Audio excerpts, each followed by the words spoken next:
popular, you would win. There was a case about 6 years ago where a person, a civil servant, embezzled over 10 billion naira and paid tithes of 1.3 something billion to the church. And they took it. They took it. Then EFCC began the probe. And, they will track everywhere you say you paid money. And they went to the church that they received so and so. 1.3, it was about between 1.3 and 1.6 billion tithes. I can't even collect that in my account. I would ask you, what did you do? But usually there are no questions asked. You are told to pay first fruit tithe, everything, no problem. EFCC now comes. Are we now saying that the church is on trial here? No, let me just make this point. I want to make, so I will tie it into where I'm going. So when EFCC came, called the pastor and said, "This is what happened, though. This man embezzled an entire department of the federal government's funds." The man said, such a pity. But the money is now God's money. It has been paid, and they can't collect the money back from God. You understand?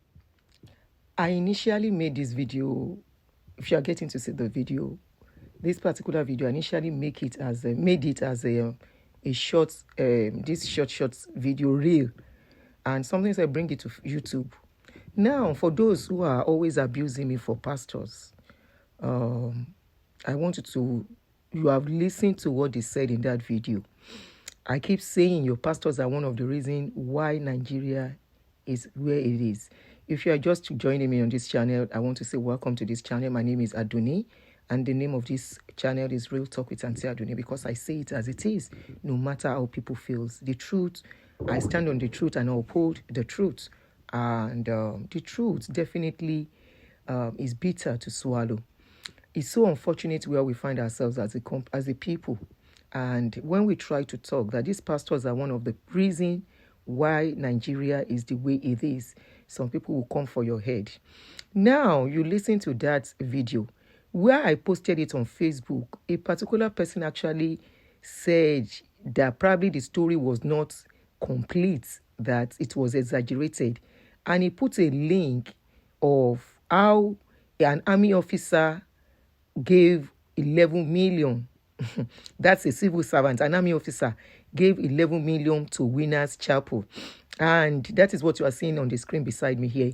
And he said that was the case, that this is not what it actually is. But somebody else came under that comment and said, no, that the army officer's case is a different one. That this actually happened, that the one for the 1.3 billion was actually Christ Embassy. Me, I was even thinking of Redeem, because Baba has once said that he needs 10 people to give him 1 billion naira each. And people gave, actually. And I've been saying, who are the people giving billions in a country where people are hungry? And I said, this has to be nothing but public fund. You cannot do your own personal money this way. It has to be public fund and stolen funds. And I am justified now. For those of you who come for me, please, I want you to talk on this. I want your comment on this particular post, because this is really upsetting. I'm telling you. Imagine a state governor going to church to donate billions of money. Don't you know that money is public fund meant for infrastructure, meant to fund our schools for our children, meant to fund our universities, meant to fund hospitals, meant to give us more medical facilities in that country. And when I see people, especially people that are still in Nigeria, clamping for this thing, and to worsen it, when I see people who are in abroad benefiting from public utilities abroad, where there is accountability, where there is rule of law, where there is law of and order, and you see them clapping for all these pastors and enabling them. Honestly, the people back home are still better. The people that I'm really upset with are people living abroad, who are saying, touch not my anointed and do my prophets no harm. Who are saying, do not judge, so that you will not be judged. Who are saying, leave men of God alone. And I keep asking, who are men of God? Those are people you are calling men of God, they are not men of God. They are men of issue. They are, in fact, issue is better than them. Because I learned this issue that we are even talking of. Nobody have seen issue. Nobody knows issue. Everybody just have their imagination of a drawing in their brain. But I will tell you, they are opposite of being good. This is your God of men. And you, because you are so into religion, you can't see. You can't reason logically. It's not about education. You can be educated. You can have PhD and be under brainwash. So it's not about whether you are educated or not.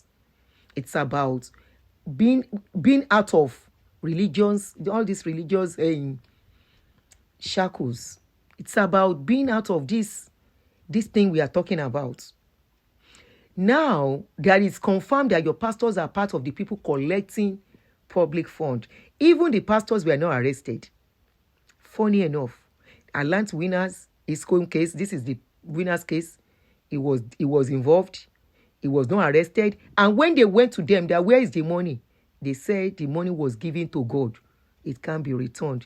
It can only happen in Nigeria, not in a sane country. This kind of thing can never ever happen in a sane country where they have aid. Then go don't lock your God of man. You go don't go chop a one gari inside prison yard. If it happens in this kind of country, and the money will be taken from that account, and they will trace every money going into the account to see if they are fraudulent money, and they will take everything and government to confiscate it, and they will use it for the public. But what do we have? We have a country where politicians and pastors are eating together. Wallahi, I no go leave your pastors, because they are the reason why somebody like me can't know you at my age when I'm supposed to don't dey rest. Which day my picking look at me, say, Mommy, don't worry, we'll soon be through with school and you will start resting. You won't have to work anymore. Because if to say things they as a bay, even if I'm working, I won't work this much. We all know how they work for Loyibo. We all know to make ends meet, to pay bills and to settle down. Especially people like us, we come with old age, when we don't come when we were young. So you want me to clap for your pythons when I can see they are part of our problem? Yes, we have a bad government, but they have accomplices in your God of men. I don't know what you think. As a pastor's member, church member, follower, picking, whatever you call yourself, your daddy in the Lord and picking in the Lord, make me I want to see what you want to talk to this one. Argue this one. Tell me, say this thing where we talk now with the one where I put on the screen. Say na lie. Argue am. You say, your God of men. No wonder they are buying jets. No wonder they are buying estates. No wonder they are becoming estate mogul. No wonder they are saying what they have for their children. Generations yet unborn cannot finish spending it. Can you see on our life?